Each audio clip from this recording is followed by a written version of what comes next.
In a world obsessed with the new and the next and the hot and the hip, well, this hotel is none of the above. It's an enduring monument to the power of originality, impeccable service, and an entrepreneurial vision that has spanned 6 generations here on Leaders and Legends.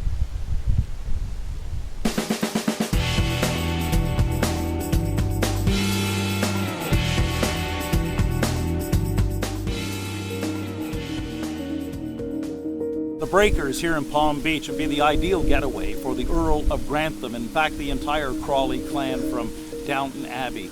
It's the perfect cup of tea for any aristocrat in any century. It was built in 1896 by Henry Flagler. He was an oil and railroad tycoon, early partner of John D. Rockefeller with Standard Oil. And once this first property was built, they all started coming in from the Northeast. Everyone from the Astors to the Vanderbilts to the J.P. Morgans, the J.C. Penney's. Everyone who was anyone stayed here. Now the property burned down twice. This location was rebuilt back in 1926. What makes this property truly unique, there's only a handful of truly grand hotels left on the planet that are still to this day family owned and operated. Most are owned by chains, corporations, and consortiums, but not the Breakers here in Palm Beach. But more than anyone, it was Henry Flagler who saw the potential in this mosquito-infested, uninhabited frontier of swampland. He saw it as an untouched virgin paradise. And so he poured millions of dollars into building this railroad that went from Daytona all the way to Key West, knowing full well that he could also attract a number of his very wealthy friends from the Northeast, New York, Philadelphia, Washington, who needed a warm place to escape in the winter months.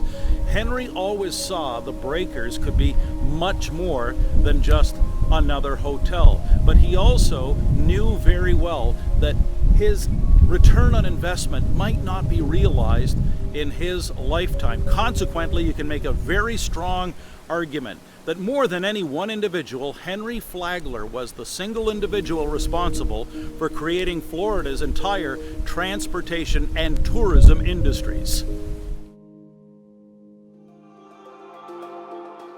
There were lots of hotels back in the 1890s, lots of innkeepers, but Henry saw something else beyond the typical hotel business model, which is still to this day a room with a queen-size bed for your head, and he thought you could turn the hotel experience into helping you feel like your own king or queen. It's a legacy that endures to this day. Hundreds of luxurious amenities here at the Breakers, far too many to mention. In other words, there's hundreds and hundreds and thousands of hotels out there, but there's only one Breakers.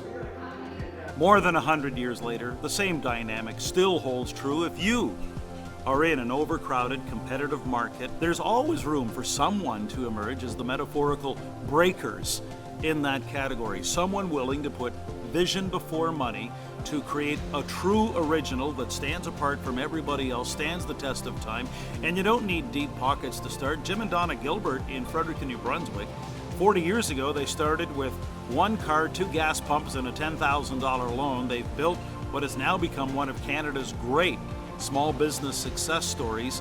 Canada's huggable car dealer sits on more than 12.5 acres of fabulous on the north side.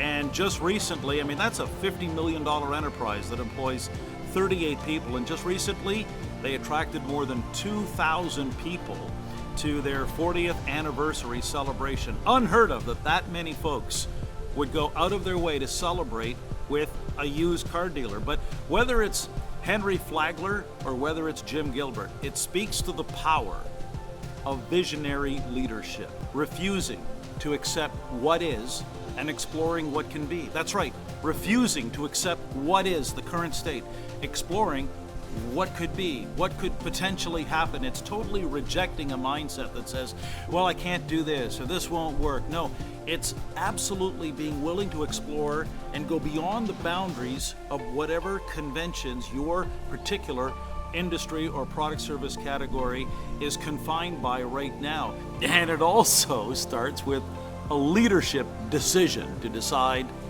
what you're not going to be.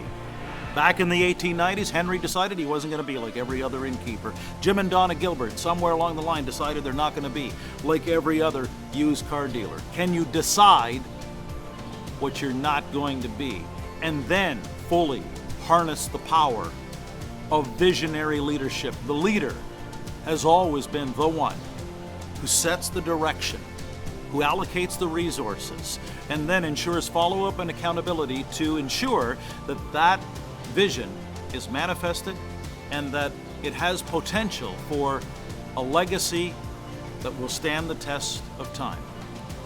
Always appreciate your comments, your experiences firsthand with visionary leadership and how vision could impact where you and your organization could become the breakers of your category. As always, appreciate when you care to share and pass these videos along.